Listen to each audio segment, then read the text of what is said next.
Krystal, what are you taking a look at? Well, guys, as we track the final collapse of Build Back Better, which started as a significant plan crafted by Bernie Sanders, slowly morphed into a disappointing fulfillment of Biden's promise that nothing would fundamentally change, and finally collapsed in a heap of corruption, a specific betrayal comes more clearly into view. Biden was elected in no small part because millions of young people who had largely backed Bernie Sanders in the primary sucked it up and voted for Joe. In fact, turnout for Americans under the age of 30 skyrocketed in 2020 with around 55% of eligible voters showing up. In 2016, for comparison, that number was just 44%. Now remember back in 2008 when there were a million articles written about how young folks showed up in droves for the rock star Obama? So in that historic year for youth turnout, only about 53% of those under the age of 30 actually showed up to vote. So Biden actually bested Obama on this metric. And of those young voters who did turn out, about 65% gave their vote to Joe Biden. That was 11% higher than any other age group. So while post-election analyses, they rightly fixated, understandably, on how the suburbs swung to Biden and the Dems, young people were just as decisive. And how is Biden faring now with this group? Absolutely terribly.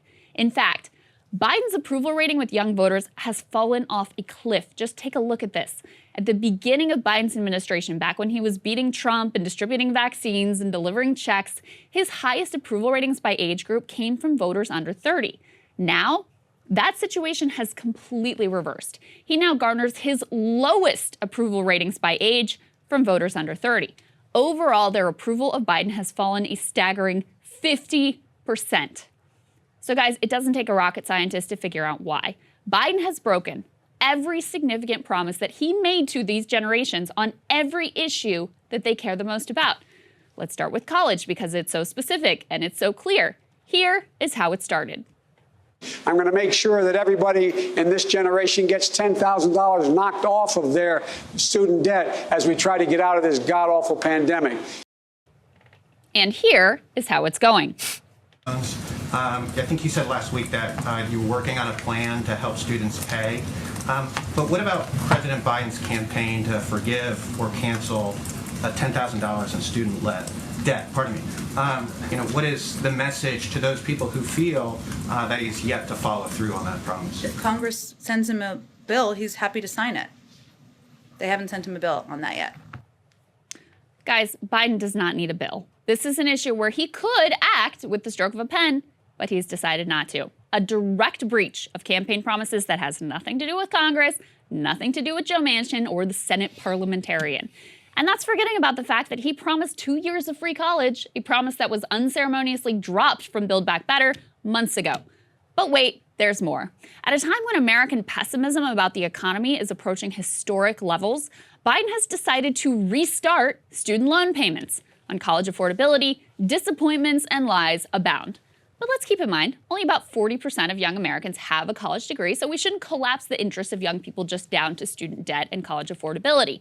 According to economist YouGov, the #1 issue for voters under 30 is health care. In fact, health care is at or near the top of the list for every age group, but for young people, it makes a lot of sense. They face a precarious gig work economy where they're unlikely to get health care from their employer, and in fact, suffer from the highest rates of uninsurance of the entire population. At the same time, their health overall and mental health in particular is in really bad shape. Over half of young Americans are overweight or obese. 1 in 4 has had serious recurring suicidal thoughts. So lack of access and affordability combines with a severe health crisis to make healthcare a critical issue for this age group. That's a big part of why they like Bernie so much. Medicare for All was the centerpiece, of course, of his campaign. Biden always opposed single payer, but he did make some promises, guys. We need a public option now more than ever, especially when more than 20 million people are unemployed. That public option will allow every American, regardless of their employment status, the choice to get a Medicare-like plan. Now, there's no sign Biden was ever really serious about a public option. In fact, as soon as he won his primary, it dropped from his campaign completely. It was never even included in Build Back Better. Given the brutality of a pandemic which has killed 800,000 Americans, Biden could also have used existing laws in novel ways to expand Medicare to all for the duration of the pandemic. It would have been challenged in court, but fine. Be on the side of getting everyone care and let the other side make the case for keeping people from being able to see a doctor at a time of catastrophic health collapse. That's to say nothing of the failures on lowering the Medicare age and dealing with prescription drug prices, among other issues. Now, the second most important issue for young Americans is climate change. In fact, arguably, the existential threat of climate change was as strong a driver for progressive young Americans to back Biden as the threat from Trump. Remember the ads that Noam Chomsky cut centering on the twin crises of Trump and the climate? On climate, all the action was in Build Back Better, which has now, of course, gone up in flames. This was always a dicey prospect, given the fact that Joe Manchin literally chairs the committee tasked with writing the big climate provisions. Now, it is all dead. But there's more. Biden has gone above and beyond to open up new areas to drilling, approving leases that could lead to an additional 600 million tons of greenhouse gas emissions. That is a grand betrayal of young Americans who will be the ones that live with the worsening storms, the flooding, the tornadoes, the wildfires, the water wars, the climate refugees, and mass destabilization, which will be the inevitable result of our current trajectory. It is telling to me that actually the only generation which cares more about climate than our young people are our elders. With their own health care and a basic living secured through Social Security and Medicare, they're free to think about what kind of a world they'll pass on to their grandchildren. The incompetence, cowardice, and inaction of Biden has nearly sealed their fate. Finally, like all Americans, young people are concerned with jobs and the economy. Promises on this front include the $15 minimum wage and the PRO Act, both of which fell victim to the whims of an unelected bureaucrat with the job title parliamentarian. Here, the outlook is grim for young adults. Even those who did what they were supposed to do and got that college degree with all the debt that comes along with it, they're not finding a real foothold in the labor market. Half of grads from last year have yet to find full-time permanent employment. And studies routinely find that if you don't get your feet under you fast in the workplace, your entire life trajectory gets knocked off course.